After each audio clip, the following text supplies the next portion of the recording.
ঈমান যদি থাকে, বুলেটের আঘাত, বুলেটের সামনে বুক পেতে দেওয়ার পরেও গুলি লাগে না। আমার চোখের সামনে দেখা রাজশাহী বিশ্ববিদ্যালয়ে আমরা ইনকোর্স পরীক্ষাতে বের হচ্ছিলাম, এদিকে ছাত্রলীগ একের পর এক শুধু গুলি করছে আর গুলি করছে। গুলি করতে করতে আমার ক্লাসমেট ছিল, রুমমেট, এই রুমমেট একজনকে লক্ষ্য করে গুলি করেছে।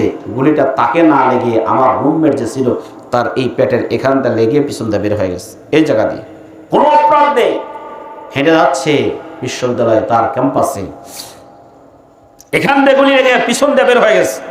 ও হেঁটে যাচ্ছে, টের পায় নাই। পরে আরেকজন বন্ধু দেখে বলতেছে, আরে তোমার এখানে রক্ত কেন? পরে হাত দেখে, হ্যাঁ এখানে রক্ত। মেডিকেলে ভর্তি করা হলো। আলহামদুলিল্লাহ, গুলিতে লাগে নাই, এই সাইড দিয়ে লেগে বের হয়ে চলে গেছে। এখন সে সুস্থ আছে, সুন্দর চাকরি করতেছে। পক্ষান্তরে আরেকটা ছেলে ছাত্রলীগ নামক সন্ত্রাসী সংগঠনের একজন সন্ত্রাস, ছাত্রলীগ নামে যে গজব এই দেশে এসেছিল, আল্লাহ ওদের চিরতরে মূলোৎপাটন করে দিন। জোরে বলেন আমিন। এই শয়তানগুলো, এই দুশ্মনগুলো যেন বাংলার জমিনে আর কখনো আসতে না পারে, এই জন্য প্রত্যেকে সচেতন থাকতে হবে। এরা বাংলাদেশের শত্রু, মানবতার শত্রু, ইসলামের শত্রু, আলেম ওলামাদের শত্রু। কথা বলে ঠিক কিনা? সম্মানিত ভাইয়েরা আমার, নীলফামারী বাড়ি ছেলেটা দর্শন বিভাগে পড়তো। একদিন আমি হলে নেই, হলে রেড দিস। রেড মানে হচ্ছে কারা কারা শিবির করে আর ইসলামী আন্দোলন করে, এদেরকে ধরে ধরে নিয়ে আসা, টর্চার সেলের মধ্যে ঢুকায় ওদেরকে নির্যাতন করবে। তো আমি তখন দ্বিতীয় বর্ষে পড়ি রাজশাহী বিশ্ববিদ্যালয়ে। তো আমি রুমের মধ্যে নেই, আমার তো এমনি আরবি কিতাব এগুলো আছে। ওরা তো ছাতা কিচ্ছু জানে না, আরবি কিতাবও কি জানে? ও মনে করছে আরবি কিতাব দেয়, মনে করছে শিবিরের বই। তো আমি ওখানে নেই, ওরা আমাকে সিগন্যাল দিয়ে গেছে 106 number room, torture sell. 106 number room, এটা হলো টর্চার সেল। আমাকে ডেকেছে, সেখানে ডেকে নিয়ে একের পর এক প্রশ্ন। কয় জেনা কয় প্রকার? বললাম জেনা যত প্রকারই হোক সব হারাম। জেনার আবার প্রকার প্রকার আছে, চোখের জেনা, হাতের জেনা, পায়ের জেনা, মাথার জেনা, যত প্রকারই জেনা হোক সব জেনা যারা বলে হারাম।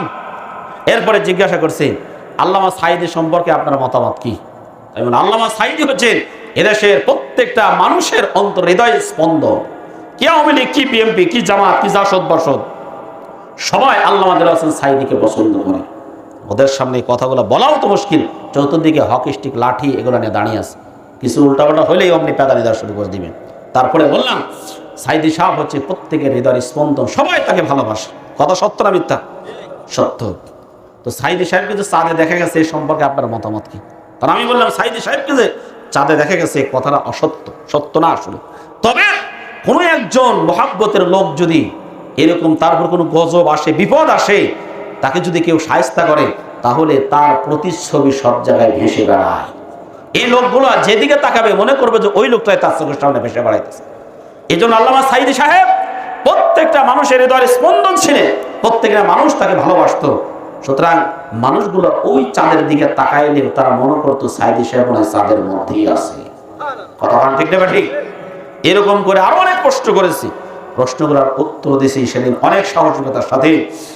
আমাকে শেষে বলে হুজুর খালি পেশায়। যাই হোক, শেষ পর্যন্ত অনেক বকাঝকা দিয়ে ছেড়ে দিয়েছে। যেটা বলতেছিলাম, ওই ছেলেটাই আরেকজন ছাত্র শিবিরের সাথী ছিল। এই ছাত্রটাকে ধরে নিয়ে এসে এই মাজার বেল্ট খুলে ওকে এমন পেটন দেওয়া দিছে যে বলতেছে, শোন, তোদের জন্য এই বেল্টগুলো কিনে রেখেছি, তোদের মতো খারাপদেরকে শায়েস্তা করার জন্য। বলার উদ্দেশ্য হলো এই, যেই লোকটাকে, যেই ছাত্ররা, মিজান নাম তার, বাড়ি সাতক্ষীরা বাড়ি, মিজান নাম তার, এই ছাত্রটাকে পেটন দেওয়ার পরে পুলিশকে ধরায় দিল, জেলখানায় চলে গেল। 1 মাস জেলে থাকলো। বের হয়ে আসার পরে সে ঠিকই পরীক্ষা দিল। ও সায়েন্সের কি জানি সাবজেক্টটা ছিল, ফার্স্ট ক্লাস ফার্স্ট ছাত্র ছিল। ওখান থেকে পাশ করার পরে এখন আর্মির একজন বড় অফিসার হয়েছে। আর যেই ছেলেরা বেতন দিয়েছে, 2টা চোখ অন্ধ হয়ে এখন পাগলের ন্যায় ঘুরে বেড়াইতেছে, বিশ্ববিদ্যালয় থেকে সার্টিফিকেট নেওয়ার ক্ষমতা হয় না। সবাই তো ভাইরা আমার, রাখে আল্লাহ, মারে কে? মারে আল্লাহ, রাখে কে? আল্লাহ যাদের মর্যাদা দেয়, ওদের ঠ্যাং ধরে নিচের দিকে নামাইতে চাইলে ঠ্যাঙ্গের ধুলা চোখের মধ্যে যায়। কথা ঠিক না ঠিক?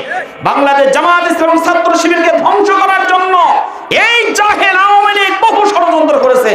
1 আগস্টে তাদেরকে নিষিদ্ধ পর্যন্ত করেছে। ওরা নিষিদ্ধ হয় না, ওরা আগামী ইনশাআল্লাহ। আলহামদুলিল্লাহ, আমাদের 3টা বিজয় ইতিমধ্যেই হয়েছে। 1 নম্বরে যাকে ফাঁসির অর্ডার দিয়ে